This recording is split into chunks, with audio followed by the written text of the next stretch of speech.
This happened about 15 years ago, when I was living at my parents' house. I had just woken up and was lying on my back staring at the skylight, and I noticed a perfect, opaque black circle slowly starting to hover above my skylight, into the frame from the far end.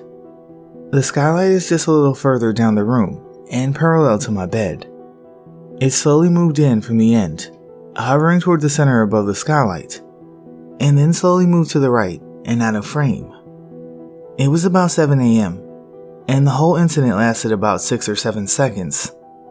The closest thing I could compare it to would be one of those drones that look like fans. Except this was in 2005 or 2006. I'm not even sure those existed back then. It was about the size of a volleyball, very flat and completely opaque black. I can't imagine the neighbor kids playing with the drone above our house at like 7 a.m. back then. It was so strange.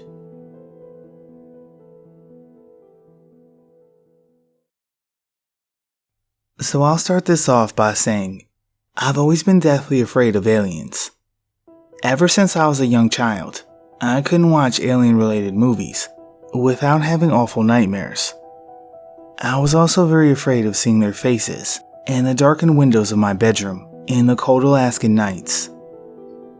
I also used to have a lot of nightmares involving either being abducted, seeing a ship hovering in my backyard, or even seeing aliens themselves. They used to feel so real and vivid, yet I convinced myself that it was just an overactive imagination of a smart child. Well, something clicked deep inside of me after reading up here on other folks' encounters with the other kind. Something very primal and very real. I realized these stories and details matched up hauntingly close to my nightmares. It was incredibly frightening to have such a familiarity with the description of the Greys.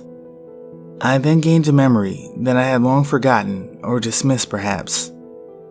I remember waking up in the middle of the night, unable to fully move my body, but I was moving, walking, and at too fast a pace for a small child, if that makes sense. I remember things moving by and happening very quickly, and I was inexplicably drawn downstairs from the 3rd story of our house. It wasn't sleep paralysis, and I've never since felt that fast-forward sensation again. I couldn't seem to snap out of it either. I'm not sure where to go from here, honestly. The memory fades out as I'm leaving the front door. I don't have any solid timelines for my experience either, as this all happened to me before the age of 8 or 9. I apologize if this sounds stupid or made up, but I had to reach out and see what y'all think.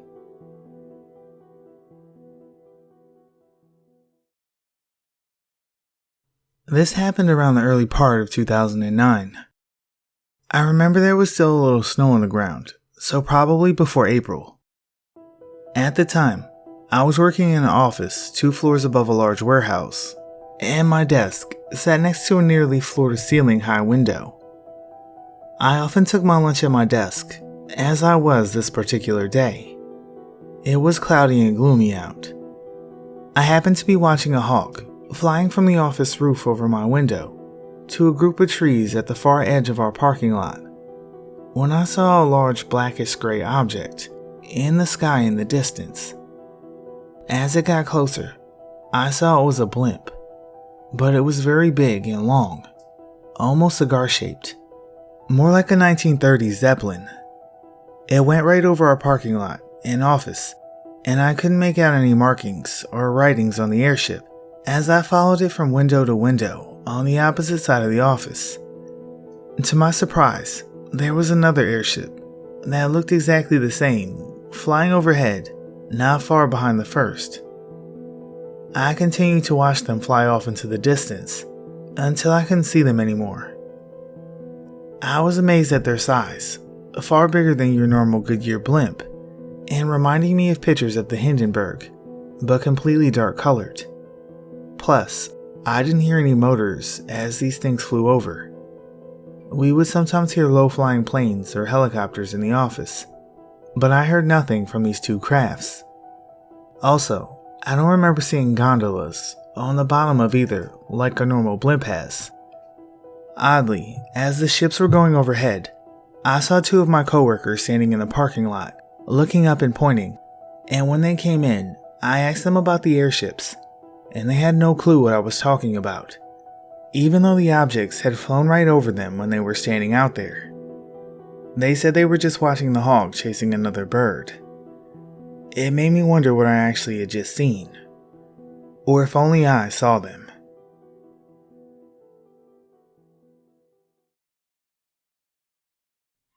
Back in the early 1990s, I was a kid, around 13 at the time of this incident, and I used to stay at my grandparents' house a lot, out in a rural area in southeastern Arkansas. When I say very rural, I mean that it was a series of networked dirt roads to get out to their house. The closest neighbors besides my aunt and uncle, who lived about a quarter of a mile up the road, were over a mile and a half away. The closest town was a 10-mile trip. It's in the middle of farmland and mostly woods. They had lived in this house since my mother was a child, and had both grown up just a ways down the road. Anyway, there was a general store, roughly 3 to 4 miles down the network of dirt roads. This was your typical country general store, ran by an old lady and her husband, and its only customers really only consisted of the people who lived out there in bumfuck Egypt. One day, my grandmother asked me if I wanted to walk to the general store and get her some milk, eggs, and a few other miscellaneous items, and I told her I would. She gave me some money, and I headed on my way. It was fairly early in the day, and I had plenty of time to get back before dark, which I always made sure to do when I was out roaming about. Things can get mighty creepy out in the backwoods of Arkansas after nightfall. It's a darkness unlike most people who have lived primarily in cities or towns have ever experienced. Me, being a 13-year-old, had poor time management skills. I stopped at the bottom of a hill next to a small wooden bridge you have to cross and messed around at the creek catching crawdads and such. And I kinda just messed around the whole way to the store. By the time I left the store, I realized it was quickly approaching dark. This was fall, and darkness set upon the land pretty early in the day. I didn't want to be walking those lonely, secluded roads through the woods, alone in the dark, so I hurried as fast as I could, running and sprinting as much as possible. But it wasn't enough. By the time I had made it back to the bottom of the hill near the bridge, it was almost completely dark, and there was an eerie sort of glow, brought about by a very bright, nearly full moon that was rising. At the top of the hill, the road was perfectly straight and flat, with woods on the left side and a large field on the right. About a half-mile up from the top of the hill is my grandparents' house, and you can see it from there. As I top the hill, I can see the faint glow of the lights at their house, and I feel a sense of relief because I was kind of freaking out a little bit, but knowing I was so close and could see the house offered a little bit of comfort. The field on the right was somewhat illuminated by the glow of the moon, and my eyes had adjusted to the darkness rather well at this point. As I walked up the road, I hear something from the left, behind me on the wooded side of the road. It sounded like leaves being rustled. I turned to look, and I saw nothing at first, but then, as my eyes began to focus, I see something in the ditch. A black shadowy shape slowly moves toward me. At first, I thought it was a dog, but then I realized it was much too large to be a dog. And then I realized it wasn't actually walking on 4 legs. It was crawling, like a person would. I stared for a moment, out of sheer confusement, trying to figure out what I was seeing. And then a jolt of fear shot through me as it dawned on me that whatever this thing was, it had been trying to sneak up on me. At that exact moment, this thing stood upright out of the ditch on 2 legs, like a person. It had the shape of a human, long arms, legs, and was proportioned as such. It stood roughly 7 to 8 feet in height, and was completely covered in a black or maybe dark brown hair. Its face was dark in color, but I can't recall seeing much in the way of features due to it being night. It was no bear for certain, or any other kind of animal I had ever seen for that matter. I immediately dropped the bag of stuff I'd been carrying and bolted as fast as my legs could take me toward my grandparents' house. I heard a heavy breathing, guttural growling kind of sound behind me, and I heard this thing's footsteps running behind me on the gravel as it gave chase. I didn't turn around and was certain that it would grab me at any moment. I then heard it crash off into the woods and let out an earth-shattering and ungodly scream, unlike anything I'd ever heard before or since. I'm positive this thing could have easily caught me had it wanted to, but for some reason, it let me go. By the time I reached my grandparents', my heart felt as if it would explode from the combination of the adrenaline rush I had from being scared beyond any type of fear I'd ever felt before or since, and full-on sprinting as hard and fast as possible for about a straight half-mile. I flew into the house and in an incoherent mess of hyperactive gibberish tried to explain to my grandparents what had just happened. My grandmother didn't really seem to believe me, but did believe something had scared me, and acted rather weird about the whole thing. She tried to convince me it was just a dog or some other animal. The next morning, I woke up and found my grandpa sitting outside, whittling wood underneath the shade tree in the front yard, as he often liked to do. I went and sat down beside him in one of the old metal lawn chairs. He was a very rational man, down to earth, and had grown up and hunted that area his entire life. He knew every square inch of it, mapped into his mind. He knew every type of critter and creature that lived in those woods, what noise they made, where to find them, how to catch them, etc. I had only been hunting with him for a couple of years, but had been going out into those woods with him since a pretty young age on walks and such. He had passed a lot of his knowledge down to me during those adventures. I spoke to him about what had happened to me the night before, and told him that I knew what I saw. It wasn't my overactive imagination, I wasn't making it up, and it definitely wasn't a dog. He knew that I wasn't just some dumb 13-year-old kid, and he knew that I knew the things he had taught me. He stopped whittling, looked me right in the eyes and said, "I know what you saw. I've seen it before too. There's things out in them woods that people don't understand, and that a person ought not go fooling with." I remember those words clearly to this day, because it gave me affirmation, but at the same time, it made me realize whatever I'd seen was very real in existence, and beyond my understanding. My grandpa then went on to tell me that far back in the woods, there are some cliffs, and at the bottom of those cliffs is a cave. He told me that the cave is where the creature lived. He had once stumbled upon it a long time ago when he was hunting. He said he was standing on top of the cliff looking at it, and when a creature fitting the same description emerged, and began screaming wildly at him and throwing rocks. He said he took a shot at it, missed, and then this thing gave chase to him.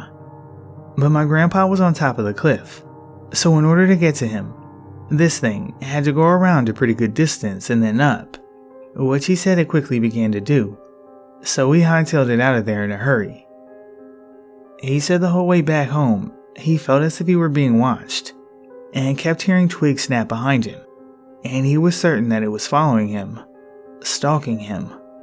He made it home, and as he reached his front porch, he turned and looked back at the woods from where he came, and saw it peeking out at him from behind a tree. Later that night, he said that he and my grandmother awoke in the early morning hours to large rocks being thrown at the house, and ungodly howling noises from outside, and this thing trying to get into the house. He said he could hear it walking around on the front porch, rattling the doorknobs, banging on windows, and it sounded like it was muttering to itself, in a low, deep, garbled voice, but it didn't sound like a language, just a bunch of gibberish. After a while, the thing went back to throwing some more rocks and howling, so my grandpa grabbed his shotgun and fired it out the front door a few times into the darkness, in the direction of the howling, and said he heard it run back into the woods. He didn't know if he did it or not. He said that was the last he'd ever seen or heard from it, but over the years, an occasional farmer's cow would be mutilated, or someone's hunting dog would go unexplainably missing, or someone would have a story about some strange creature they'd seen. He also said it scared my grandmother beyond words, and she absolutely has refused to ever talk about it, or even acknowledge that it happened, which explains her acting weird about it when I told her what happened to me. I know it's a pretty far-fetched story, and you can believe it or not. It makes no difference to me. I know what I saw, and my grandpa knew what he saw, and neither of us have ever felt the need to convince anyone else of it. In fact, until today, I have never actually spoken of it to anyone other than my grandpa, and he passed away roughly 10 years ago.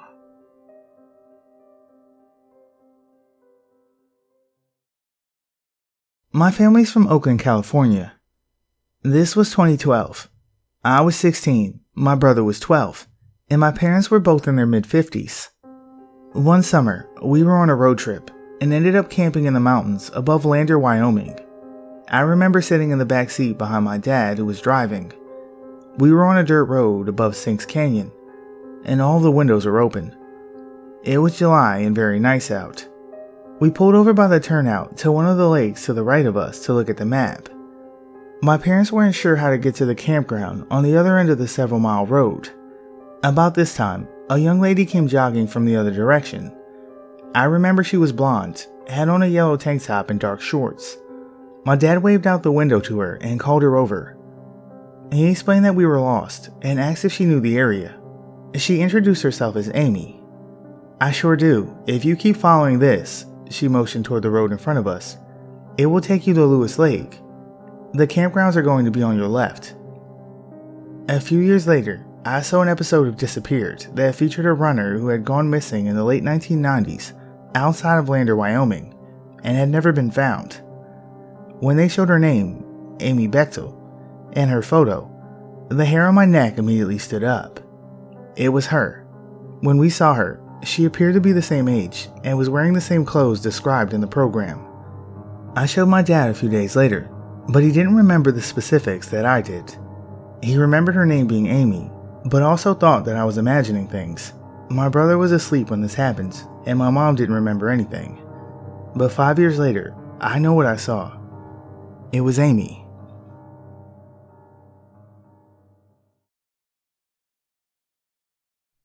Hi folks, some quick background. All my life, I've had nightmares about being abducted by aliens, demons, or entities, though I've never experienced an actual encounter. I've been noticing strange people watching me wherever I go, with reflective eyes like a cat's. I made a post about this on Reddit, though the mods of our Paranormal deleted it. This is important later. A day or two later, I had a horrible nightmare about the strangers attacking me in my bed, and woke up in a different room, freezing cold. Yesterday, I encountered one of the strangers outside my work, who knocked me down and told me that I belong to them. I made a post about it in our Paranormal, but again, the mods deleted it. They told me I should call the police, so I did, and filled out a police report and everything. I can give more information about that if you need it, though they haven't found the guy who attacked me. Last night is where the story continues, and it gets awful. It was another nightmare, like the one a few days ago, but worse. Again, I woke up and couldn't move. I've had sleep paralysis several times in my life, so I knew what it was, and it doesn't scare me. But this time, for whatever reason, I was absolutely terrified. Like, I could barely breathe, and I could feel my heart racing, and I was sweating. That's when they came into my room. Like the first time, it was just some shadowy forms with reflective eyes, who stood around our bed, looking at me without saying anything. They didn't say anything for a very long time. They just watched me, and I could feel how much they hated me. It got harder and harder to breathe, and I started to pray silently that God would protect me. That's when one of them spoke and said, "Stop that. No one can help you." I didn't know what to do. I just looked at the figure and tried to gasp for air, and it was like I couldn't close my eyes, no matter how hard I tried. The figure said, "You're going to be sorry. You shouldn't have fought back." Then, like the first time, everything got really bright, and I had to squeeze my eyes shut, and it got so cold that it hurt. And then, when the light and cold stopped, I opened my eyes, and I was in my backyard, naked and freezing, and covered with scratches, like a bunch of cats had attacked me. Several days ago, Redditors suggested I buy a camera to see if I was sleepwalking, so I got a nanny cam and set it up in my bedroom. It's been working fine for 2 days, but last night, it just shut off at 3:33 a.m. My wife sleeps in the bed beside me and doesn't remember a thing. I called the police again, and I'm currently at the station waiting to talk to a detective. But I don't think these people are human. Why are they doing this? I don't use drugs, drink much, or have any mental disorders. Edit. I think I know what's happening now. A year ago, I was up for a promotion at work, and my wife admitted today that she found some website with magical rituals, and she used one that called some spirit named Boone that is supposed to grant wealth. We're on our way to see our pastor. I'll keep you all posted.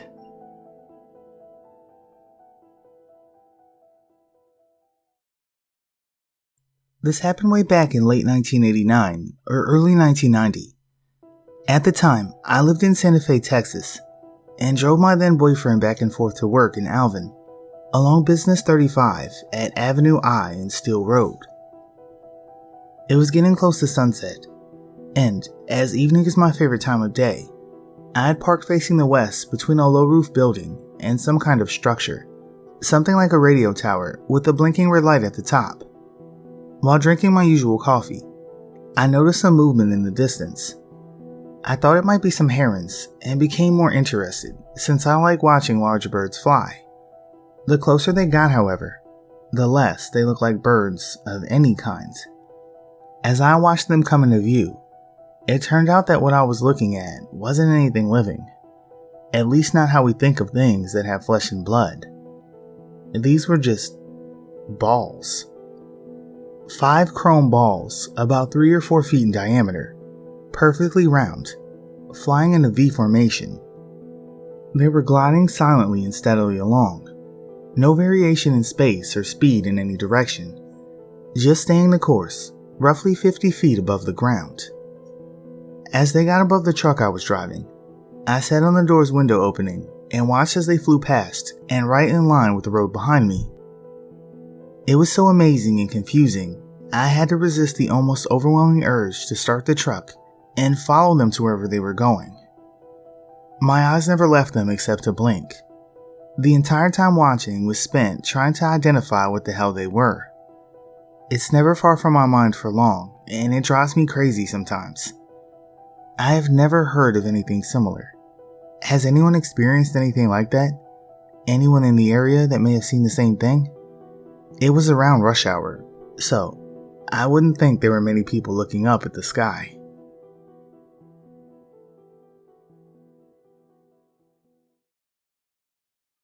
This is going to be pretty lengthy, so I apologize in advance. I'll preface by saying that I live in a small town in the Midwest of about 300 people, basically in the middle of nowhere. I can remember my mother telling me a story when I was younger that has stuck with me since. My father was an over-the-road truck driver, so he wasn't around much. That left my mother to pretty much raise my little brother, little sister, and me on her own. One night, she was awoken by a bright light shining through her bedroom window. She said it was as if someone had parked their car and directly turned their bright headlights on, pointing toward her bedroom window. Her first instinct was to get up and check on us kids. She had noticed that the bright light wasn't confined to her own bedroom, as it was shining through every window in our house. She said that I was accounted for, as was my little sister, but she couldn't find my little brother, who was about 3 at the time. She's scouring the house and finally sees him in our laundry room, opening the back door that leads to our backyard. And as soon as he opens the door, the brilliant light shines in and she wakes up. She's accepting that this was all a dream when her eyes begin to focus on the dark of her bedroom. She sees a small figure at the foot of her bed. As she sits up to see what exactly it is, it scampers off into the darkness of our house, and then she wakes up again. A dream in a dream, she's telling herself. Later that day, she's hanging up laundry and conversing with our neighbor, who asks her a question. "Did you guys have a party late last night?" "No," my mother replies. "Why?" Our neighbor goes on to tell her that her and her husband had a disagreement the day before, and she decided to sleep in her son's room.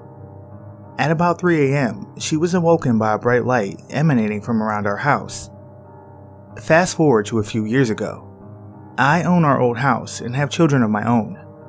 Now, to preface this next story, I should mention that our house is set overlooking the town cemetery. One evening after returning home, I'm carrying my youngest son into the house. I thought he was asleep when all of a sudden he starts wailing and screaming while pointing across to the graveyard. "Daddy, get inside. They're coming after us. They're going to take us. The green skeleton men are going to take us." So, this freaks me out a bit, and I turn to try and see if there's anything he's actually seeing. I don't see anything, but he continues losing it. Once inside, he's still hysterical. He wants me to lock the door and shut the shades. He absolutely refused to let me go out and get the groceries. It was bizarre to say the least. Later that night, he has another spell. It's about 2 in the morning when I hear him crying and yelling for me. I rush into his room and he's crying, begging me not to let them take him again. I kind of write this off as a nightmare, but I ask him where they're trying to take him, and he replies, "Where the bad Power Rangers are." I proceed to ask him where the bad Power Rangers are, and he replies, "A spaceship." Now, I don't know if it was just the imagination of a 4-year-old, or if his mind was trying to rationalize an actual traumatizing event, but I can't help but assume the two are connected. And it's the worst feeling in the world trying to protect your child from a monster that you don't even know may exist. Fast forward again to this week. I started a paranormal conspiracy podcast earlier this year where we talk about creepy stuff, and I have listener call-ins and discuss experiences and such. Well, I got this email this week from the son of our neighbor that saw the light over our house that night. The incident involving AJ and I went like this. I know it was the early 90s because I was in my 70s Chevelle. Somewhere between St. Mary's Church and where our stop is now, I was driving us home around 9 at night. No other traffic anywhere. Shortly before the highway curves left, the most intense bright white light appeared out of nowhere. It was like a flashlight being held against my eyes. Oddly enough, as blinding as it was, I could make out the outline of what I assumed was a man about my height. My first instinct was to jam on the brakes. As soon as I did, the light was gone. The car had died and all lights inside and outside were not functioning. After a few seconds, the lights came on and the car started again. AJ wouldn't even answer me when I asked him what we had hit. No damage, and I couldn't find anything anywhere. I drove to my mom and dad's, and AJ begged me not to get out of the car. He never mentioned it on the highway, but now insisted I stay in the car. I went in and got mom and told her everything. She went to talk to AJ, and he told the same story but refused to exit the car. He told her whatever we seen was still hiding under the car somewhere. My wife's question was, did this happen around the same time as the lights at your mom's house? His incident took place no more than a mile or so from our house, possibly the same or similar time as the lights over the house incident. So, I can't help but think they're all related, and wonder what about our small town has piqued something's interest so much. Thanks for listening.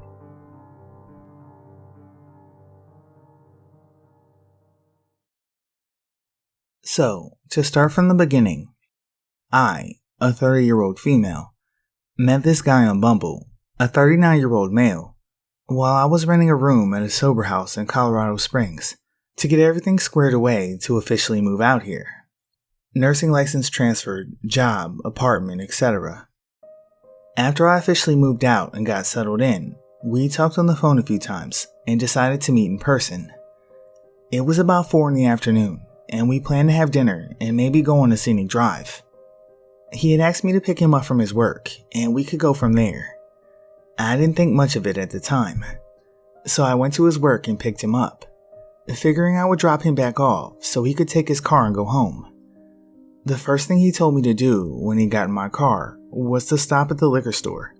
He wanted to grab something for later. After he told me to stop at the liquor store, I felt kind of awkward because he knew that I was in recovery. At this point in my recovery, I feel okay with being around alcohol. He came out of the liquor store with 2 shooters of Patron and a bottle of vodka. Not even minutes after leaving the liquor store, and me heading to the place where we were going to get food, he's slamming the shots of Patron in my car. I started noticing with his behavior that he was very manic and kind of jumping from subject to subject, and then would randomly ask me if I was upset or if he had done something to make me mad. I already have all the bad vibes and can tell something is very off with him. During our drive to get food, he's telling me how when he was little, he threw a rock purposely at a bunny and killed it, and also within the last 5 years was at a bonfire with his friends and shot a cat that was in the field. At this point, I'm totally weirded out and already trying to figure out how I'm going to end the date. This was brought up very casually, like it was no big deal. Also, he knows that I have 3 cats. We get to the taco place, and he proceeds to ask the staff if they have no-carb tacos. The lady looks confused, and basically was like, tacos are pretty much all carbs. He started getting anxious about what to order. I could tell with his mannerisms. I ended up just ordering for us. He proceeded to then get a beer to go, along with a shot of Patron. He was able to get it to go because of the whole COVID situation. So we get in my car, and now I have a bottle of vodka, 2 empty shot bottles of Patron, which he just tossed on the side of my door, as well as a to-go beer and another shot of Patron. He continues to drink and would randomly shout, Look at us in Colorado eating great tacos. I'm drinking, you're driving, it's beautiful out here. So I couldn't bear the date any longer and said I had to go meet a friend. He seemed a little upset and confused. So we get back to his dealership he works at, and he said it was fine to just drop him off. He wanted to go in the dealership that he owns, while people were still working and eat the tacos. He said, Let's go in, it's a beautiful place. I can drink comfortably, and we can eat the tacos. I declined, and we ate them in the car quickly. When the plan was for us to go our separate ways, he then asked if I can just bring him home. I said okay, anything to get him out of my presence at this point. He also lived close by my apartment. Before we head to his place, he said he had to grab some stuff out of his car. So he gets back in my car, and I hear him put something in the side of the door. I look over and see the handle of a gun. My stomach immediately dropped. I was like, is that a fucking gun? He laughed and said, Yeah, I can't just leave it in my car. I love guns. I told him I was super uncomfortable, and he just laughed like, Why would you be uncomfortable? I said, because I don't know you at all barely. This is our first time meeting, and now there's a gun in my car. Thinking back, I should have told him to get the fuck out, but I had never been in this kind of situation before. And the fact that there was now a loaded gun in my car and he was drunk, I didn't know what to do, so I just proceeded to leave the dealership and bring him home. So, on the way to his apartment, he then asked me if he can see my phone. I was thinking in my head like, okay, no way. You're drunk, you have a gun in my car, and now you want my cell phone? I asked why, and he kind of stuttered and said he wanted to look up a song. I said I would type it in, and he insisted that he did. I then just kind of blurted out, no, you have a gun in my car and now you want my cell phone. It's not happening. He kept seeming so alarmed that I was so freaked out about him having a gun in my car and then wanting my phone. After typing in the song he wanted, I continued to humor him and make future plans and talk about how great of a time I had. This was the only tactic I could think of to keep him in a positive mood and think that things were going great.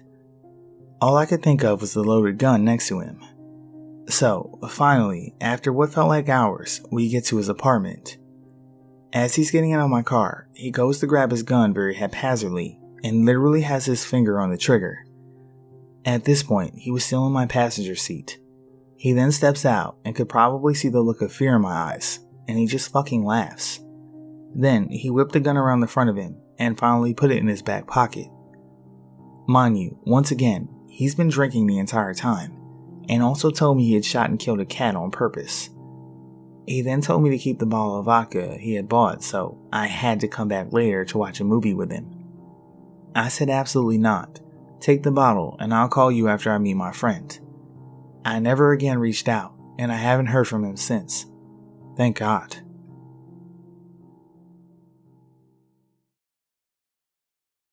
I was reading a story on this subreddit that reminded me of an event from over 20 years ago.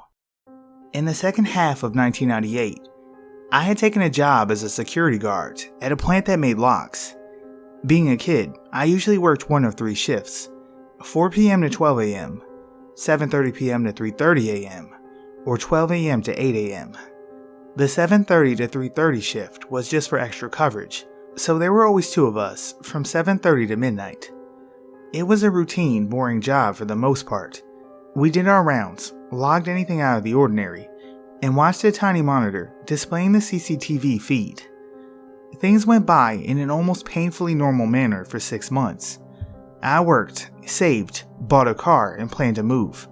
By late March of '99, I served my notice and prepared to head cross-country. A new hire was brought in to fill my spot, a soft-spoken man named Calvin. As part of his training, Calvin spent time working at all hours. At night he was a shadow, working with myself and the other night guard, getting a feel for the plant's nocturnal routines. Most nights, he worked with myself and Amira, a female guard who was around my age. I was 18 at the time. Calvin, who was about a decade older, was quiet and polite, though something seemed to be missing. There's a spark that genuinely nice people seem to have, and he didn't possess it. Whenever he went on rounds with me, he'd ask questions about the job and make small talk. I noticed that he was a little odd, laughing at odd times and changing his tone mid-sentence. At the time, I chalked it up to him being awkward. That wouldn't last. One night, near the end of his first week, he went on rounds with Amira. When they returned to the office, I knew something was wrong. Normally talkative, she would barely say a word. Not sure what occurred, I waited until Calvin had gone to the restroom to ask. During their trip, everything had been normal until they reached the brass mill, a portion of the plant that shut down at 6 p.m. There were usually no employees there after that time, and no lights. They were making their way to a checkpoint on a landing atop a flight of stairs when the mood shifted. She told me that she turned around, only to find that he was right on top of her. Startled, she backed against the grating at the end of the landing, and he leaned in towards her, his face nearly touching hers. He flirted with her in a low voice, and when she mentioned his wedding band, he said that it would be over soon. From then on, I did the rounds, taking Calvin with me each time. The night ended without further incident, and I left a note for our supervisor detailing what had happened. The next night came and went with no Calvin. I did the rounds, while Amira stayed in the locked office. Same thing the night after. Then, on my second to last shift, I come in to find her freaking out. She found out why Calvin hadn't been at work. He had been arrested for murdering his wife. She had been dismembered and burned, parts of her body placed in a pond less than a mile from where we worked. That night and the next, Amira called to jail just to make sure they were still holding him. Based on the time frame, he had killed his wife months before he started the job.